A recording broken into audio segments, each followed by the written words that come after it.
muna tayo sa ating mag deviate muna tayo sa ating London Baptist Confession of Faith at atin pong buksan ang ating mga Biblia sa Ephesians chapter 2 verses 1 hanggang sa 5. Ephesians chapter 2 apo. Chapter 2 verses 1 hanggang sa 5. Sabi po dito, kayo nooy mga patay sa inyong mga pagsalangsang at mga kasalanan na dati ninyong nilakaran ayon sa lakad ng sinlibutang ito, ayon sa pinuno ng kapangyarihan ng himpapawid ng Espiritu na ngayon ay gumagawa sa mga anak ng pagsuway. Tayong lahat ay dating nabuhay sa gitna ng mga ito sa mga pagnanasa ng laman na ating ginagawa ang mga nais ng laman at ng pag-iisip at tayo nooy katutubong mga anak ng kapuotan gaya naman ng mga iba. Ngunit ang Diyos palibhas ay mayaman sa awa dahil sa kanyang malaking pag-ibig sa atin, maging nung tayo mga patay sa pamagitan ng ating mga pagsuway, binuhay niya tayo kay Kristo sa pamagitan ng biyaya, kayo'y naligtas. So dito po natin na makikita kung ano po yung kondisyon ng isang tao sa harapan ng ating Panginoong Diyos. So tayo po ay hindi may sakit lamang, 'di ba? Pagka may sakit ang isang tao ay meron pa siyang kakayahang gumalaw-galaw, 'di ba? Pagka pipilitin mo ay makakapagluto pa 'yan ng kanyang kakainin, 'di ba? So may mga magagawa pa ang isang taong may sakit. Pero ang sabi po dito sa talatang ating binasa, no?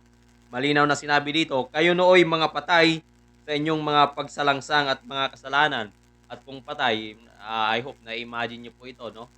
So na-experience niyo na siguro na makakita ng isang pusa sa daan na patay, nabubulok at mayroong uod sa kanyang katawan, no? So ganun po yung kondisyon ng isang tao sa harapan ng ating Panginoong Diyos. Ibig sabihin ay wala pong kakayahan ang isang taong patay na gumawa ng mabuti, higit lalo yung kanyang gawin ang bagay na imposible at ito yung kanyang pagtrabahuhan, yung kanyang kaligtasan. So nabanggit dito, patay ang isang taong makasalanan. Ibig sabihin, wala siyang kakayahan na gumawa ng mabuti, wala siyang kakayahan to merit uh, the gift or the salvation na ino-offer ng ating Panginoong Diyos. So sa panahon po natin ngayon, ano ba yung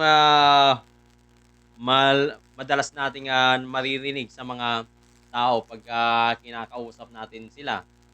So gumawa ka ng mabuti, 'di ba? Lord, kayo na ang bahala sa akin. Basta ako gagawa ako ng mabuti, basta ako wala akong tinatapakang ibang tao, 'di ba? Kayo na po ang bahala sa akin. Pero diyan natin makikita na ito po ay imposible sa isang taong patay sa kanya pong kasalanan. So ano yung ginagawa ng isang taong patay sa kanyang kasalanan? So ito yung sinasabi dito sa verses 2 hanggang sa sumusunod, no? Ang sabi dito, ang ginagawa natin ay yung lumalakad tayo ayon sa lakad ng sanlibutang ito. Ayon sa pinuno ng kapangyarihan ng himpapawid. So sino bang kapangyarihan ng himpapawid? Walang iba kundi si Satan at yung kanyang mga alipores. No? May mga alipores kasi si Satan. So one-third of the angels, no, ay bumagsak dahil sa kanilang rebellion sa ating Panginoong Diyos. So medyo parang nagtatanong kayo, saan nagsimula yung pagre-rebelde? So sa langit po nagsimula ang pag-rebelde at ito po ay nangyari dahil sa pangunguna ni Satan. Siya po ay nagmataas at gusto niyang agawin yung trono ng ating Panginoong Diyos. Sabi pa dito sa verse 3, tayong lahat ay dating nabuhay sa gitna ng mga ito sa mga pagnanasa ng laman. Ayan, so maraming mga mga gusto tayong maangkin dito sa mundong ibabaw, no? Kayamanan, salapi, mga magagandang bagay, 'di ba? Mga material things, mga ginto, 'di ba? So, pagka sinuot mo yung alahas na gold, 'di ba, parang gumaganda ka, 'no? Nagiging pogi. So, 'yun, 'no? So, nagbibigay ito ng pride sa isang, tao. Ano pa? Ginagawa ang mga nais ng laman at ng pag-iisip.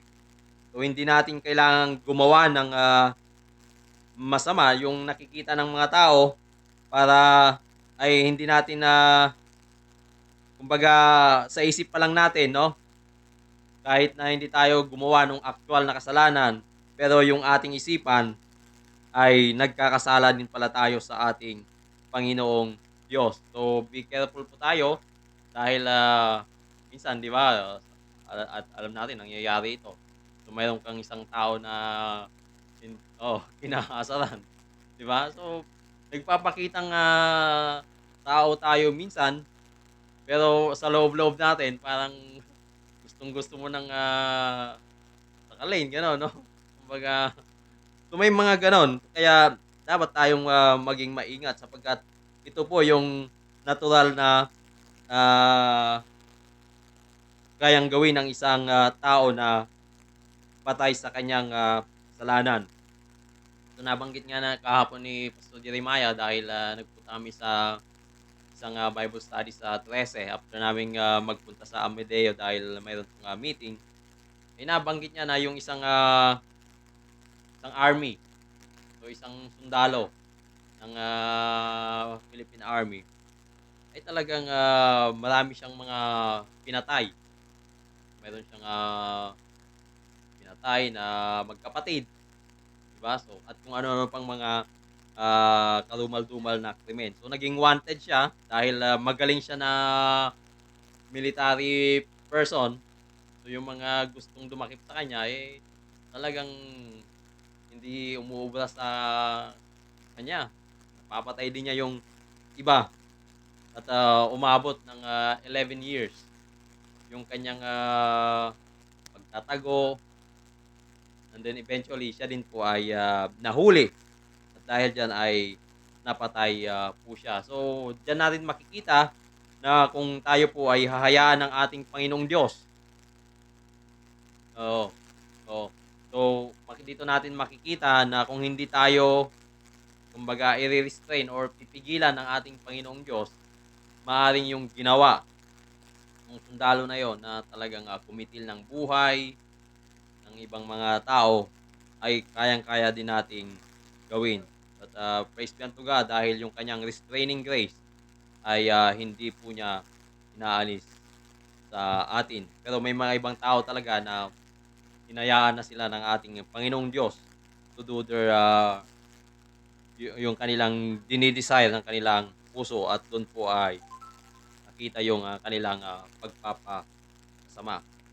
So, dito natin din makikita na yung, paggawa, 'no, pala ng, mabuti ay hindi po kayang, kumita ng ating, kaligtasan. Pero mayroon pong, dulot ito sa isang, kumbaga mga normal na mga tao, kumbaga hindi mga mananampalataya. At ito po ay upang sila po ay mabuhay din, 'no, mag-survive dito sa lupa na talagang, mapanatag, matahimik yung kanilang buhay, 'di ba? So, bakit ba tayo nakikisalamuha sa mga kapitbahay natin with, uh, peacefulness, 'no? Hindi tayo nag-aaway-away dahil gusto natin na dito sa community, lalo na dito sa Bella Vista, ay maging maayos yung ating, samahan. So, yun yung isang, gamit or, isa sa mga advantage ng, paggawa ng mabuti, 'di ba? Yung sundalo kanina gumawa siya ng masama, eh. So, ano nangyari sa kanya? So, nagtago, palipat-lipat ng tirahan. So, napunta sa Bicol, napunta sa Maynila, napunta sa Visayas, napunta sa Mindanao, and then eventually napunta ng, Parañaque at, dun po siya, talagang, kumbaga pinalibutan na siya at siya ay doon siya napatay. So, kaya tayo gumagawa ng mabuti, lalo na sa mga wala pa sa Panginoon, ay upang, mag-survive sila, buhay sila ng, mapayapa sa kanilang lugar at siyempre, ah, hindi sila hulihin din, 'di ba? Pagka sisiga-siga ka, 'di ba? Dito sa community kumbaga lahat kinakalaban mo, 'di ba? Yung iba nagmumura, eh, makita lang sa daan mumurahin, eh, 'no? Duduruin. So, anong nangyayari? Siyempre yung ibang mga tao naiinis sa'yo, yung iba pupugutan ng ulo dahil, inaasar, 'di ba? Minsan naglalakad ka na lamang diyan, bigla ka na lang matutumba. Babatuhin ka o kaya naman ay tatagain ka, o kaya naman ay babarilin ka na lamang ng bigla-bigla. So, alam ko na sa edad natin na ito, may mga na-experience na tayo 'no, meron na tayong nakita ng mga ganyan. So ang paggawa ng mabuti, will keep us, survive sa ating, lipunang ginagalawan, ngunit ito po ay hindi kayang magligtas sa atin 'no, mula sa banal, banal, banal na Diyos. Kaya sa ating, kumbaga babasa, pag-aaral ng Biblia, nawa ay makita natin na tunay na ang paggawa ng mabuti will not, give us eternal life. Pero mamaya makikita natin yung isa pang, dahilan na mayroon pa palang, mas higher na reason 'no, o dahilan bakit tayo gagawa ng mabuti. Not only to survive, pero mayroon pa palang, purpose na tayo po ay makikita at ito na nga. Basahin natin sa verse 10. Dito tayo sa verse 10 ng, Ephesians chapter 2. Sabi dito, umpisa natin sa verse 8. Sapagkat sa biyaya kayo'y naligtas sa pamamagitan ng pananampalataya at ito hindi sa pamamagitan ng inyong sarili. Ito'y kaloob ng Diyos, hindi sa pamamagitan ng mga gawa upang ang sinoman ay huwag magmalaki, sapagkat kayo'y kanyang pinakamahusay na gawa na nilalang kay Kristo Jesus para sa mabubuting gawa na inihanda ng Diyos ng una pa upang siya nating lakaran. So yung ating kaligtasan, ito po ay bunga ng, ginawa ng ating Panginoong Hesukristo. So, biyaya iyon, wala tayong, ambag do'n 'no, kahit na katiting. O sige, Nanay Rose, bibigyan kita, ano ba yung pinakagusto mong bagay?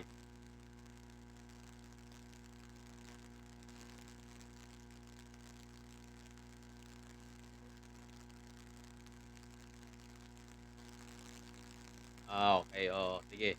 Si nanay ko na lang, si Nanay, Nanay Mary 'no. So, kung bibigyan kita ng, isang napakagandang, kotse, pero gusto mong, mag-share kahit na sabihin nating 10,000 lang. So, ano na 'yun, hindi na 'yun regalo. Oo, kasi kahit na gaano kaliit yung binigay mo, meron kang, contribution do'n, 'di ba?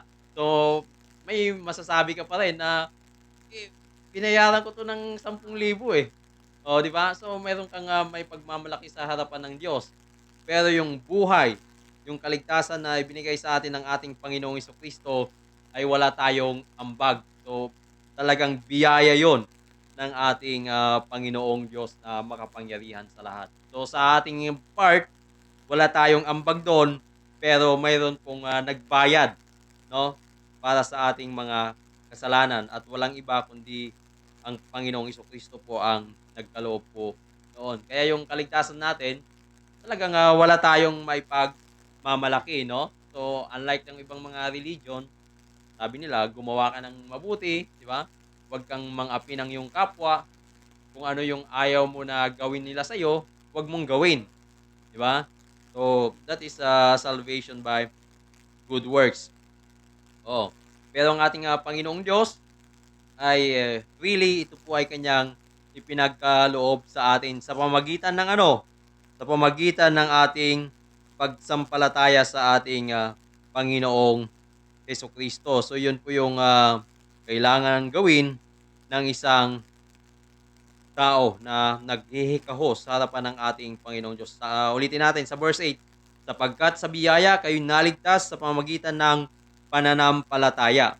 So ano ba yung dapat nating panampalatayanan? Na si Jesucristo ay Diyos, na si siya ang tagapagligtas, 100% God, 100% man, no? So siya ay Diyos. Ang Diyos ay walang laman, walang buto, walang dugo. Ngunit ang ating Panginoong Jesucristo ay nagkatawang tao upang siya po ay magkaroon ng katawan, buto, laman at dugo. At siya po ay naging katulad natin. Therefore, mayroon siyang karapatan, mayroon siyang kakayahan na i-represent ang isang tao, di ba? So, hindi naman po puwedeng ang kalabaw or baka ang mag-represent sa atin kasi wala tayong relasyon dun, eh, wala tayong kaugnayan dun. So, ang kailangan na mag-represent sa atin sa harapan ng banal na Diyos ay isang tao na katulad natin. Walang iba kundi si Jesucristo, ngunit ang ating Panginoong Jesucristo ay hindi po nagkasala kailanman. Kaya yung kanyang banal na dugo ay sapat upang tayo po ay iligtas mula sa ating mga kasalanan at yun ay naging katanggap-tanggap sa harapan po ng ating Panginoong Diyos na makapangyarihan sa lahat. So nawa ay naging malinaw sa atin yon, no? Now, sa mga mananampalataya ng ating Panginoong Diyos, ano daw yung pinaka mas mataas na dahilan, no? Kaya tayo gumagawa ng mabuti, no? Hindi lamang para mag-survive, kundi dahil ito po ay nagpapatunay na tayo po yung pinakamahusay na gawa. So sa Ephesians chapter 2 verse 10, makikita po yan diyan, sapagkat kayo kanyang pinakamahusay na gawa. So ito po ay hindi ibig sabihin yung pinakamahusay na gawa dito ay yung nung tayo po ay likhain ng Diyos, 'di ba? Kasi nilikha tayo ng Diyos,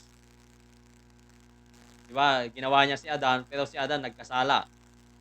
So, ang tinutukoy po dito na pinakamahusay na gawa is yung tayo po ay kanyang niligtas. So, ibig sabihin, from creation, nagkasala ang tao, di ba? Ngayon, dumating ating Panginoong Hesukristo and He recreated us. Kumbaga, tayo po ay kanyang ginawang bagong nilalang. Kaya tayo po ngayon ay sinabi dito na pinakamahusay na gawa. Okay, hindi nung creation kundi nung recreation.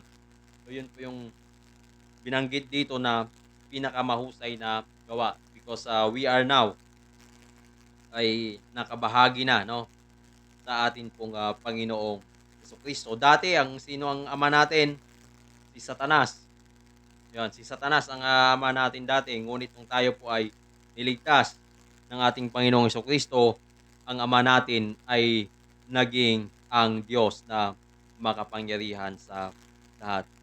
So tayo po pala ay niligtas ng Diyos upang gumawa ng mabubuting gawa. Okay? So yun pala yung palatandaan na tayo po ay anak ng Diyos. No, gumagawa tayo ng mabuti, hindi dahil upang makamtan natin ang kaligtasan, kundi ito po ay nagpapakita, ito ay bunga na tayo po ay iniligtas na ng ating Panginoong Diyos, no? So, dapat na yun po yung maging lifestyle natin sa mundong ibabaw. So, marami pa rin kasi talaga ang naniniwala na sa pamagitan ng good works ay maaangkin po nila ang buhay na walang hanggan. Kahit sa paglakad-lakad natin dito, kahit mga bata, kumbaga instinct sa kanila na sabihin na mabait ako, di ba? Mabuti ako. Pero the Bible says otherwise na ang tao ay makasalanan, makasalanan, makasalanan sa harapan ng Diyos. Okay? So, sana ay naging malinaw na ito sa atin that our salvation should lead us into good works na tayo po ay gumawa ng mabubuting bagay dahil ito po ang nakalulugod sa ating Panginoong Diyos na nagligtas sa atin. walang iba ang ating Panginoong Jesucristo. Pero sa mga wala pa kay Kristo, kaibigan, kahit na anong gawin mong good works, ito ay isang maduming basahan sa harapan ng ating Panginoong Diyos. So kung iniisip mo na yung good works mo ay kasalanan sa harapan ng Diyos, therefore, kailangan mo pang gumawa ng good works, good works, good works, good works. Pero ang lahat ng yan ay baliwala sa harapan ng ating Panginoong Diyos sapagkat sinasabi sa Isaiah chapter 64 verse 6 na ang mabuting gawa ng isang taong makasalanan ay isang pasadora. Kumbaga, nung wala pa yung napkin, pasadora ginagamit, di ba? Sabi dito sa Isaiah chapter 64 verse 6, kaming lahat ay naging gaya ng isang marumi at ang lahat naming katwiran ay naging parang maruming kasuotan. Kaming lahat ay nalalantang gaya ng dahon at tinatangay kami ng aming mga kasamaan na parang hangin. So dito kung atin pong titignan yung original language, yung maruming kasuotan dito ay tumutukoy sa pasadora. No? So sinabi dito, good works ay katulad ng isang maruming kasuotan. So yung pasadora, kung yan ay ipang pupunas mo sa isang puting bagay, di ba? Dito, punasan mo to. To. So, anong mangyayari dyan? Dudumihan. Okay, so ganun yon. Ganun po ang sinasabi ng Biblia patungkol sa good works ng isang taong makasalanan. Hindi po siya katanggap-tanggap sa harapan ng Diyos. Pero ang magandang balita dito kaibigan, ang kasalanan mo ay inako ng Panginoong Jesucristo. Dapat na manampalataya ka lamang sa Kanya at ikaw man din ay magkakaroon ng buhay na walang hanggan. So ganun lang, ganun siya kadali. Wala ka ng ibang gagawin kundi manampalataya kay Jesucristo at sa Kanyang ginawa doon sa krus ng Kalbaryo. Wala kang iaambag kahit na ano or kahit na anong halaga sapagkat yung lahat ng yung mga kasalanan mo ay talagang tinubos, binayaran na ng Panginoong Jesucristo. All you have to do is to have faith in our Lord Jesus Christ and you shall have eternal life. Tayo po'y manalangin. O aming Panginoon, salamat po sa umagang ito dahil nakita po namin na ang mabubuting gawa ay baliwala pala sa inyo pong harapan. Ang tanging kalugod-lugod lamang sa inyo na pambayad sa kasalanan ng mga tao ay ang banal na dugo ng amin pong Panginoong Jesucristo. At nawa ay ah, tanggapin ito or i-acknowledge ito ng mga taong makasalanan na hanggang ngayon ay nanatiling rebelde sa inyo pong harapan. Nawa ay makita po nila the amazing grace that you have provided for your people. Na wala pong kaming ibang gagawin kundi ang manampalataya lamang sa amin pong Panginoong Kristo at sa kanyang ginawa doon sa krus ng Kalbaryo more than 2,000 years ago na kanyang ipinadanak ang kanyang banal na dugo para sa mga makasalanan na katulad po namin. At ang lahat ng mga tinubos ng Panginoong Kristo is a new creation. Kailangang makita yung bunga, ang paggawa ng kabutihan sa kanila pong buhay. Naway tulungan niyo po kami na ito po yung maging lifestyle po namin habang kami po ay nag-journey sa mundong ibabaw na ito na punong-puno ng kasamaan, punong-puno ng mga unrighteousness, punong-puno ng kasinungalingan, O Diyos. Ngunit hinihiling po namin, tulungan niyo po kami na maging asin, maging ilaw ng sanlibutan ito. Salamat po aming Panginoong Diyos at nawa ay na-bless ang bawat isa sa amin sa araw po na ito.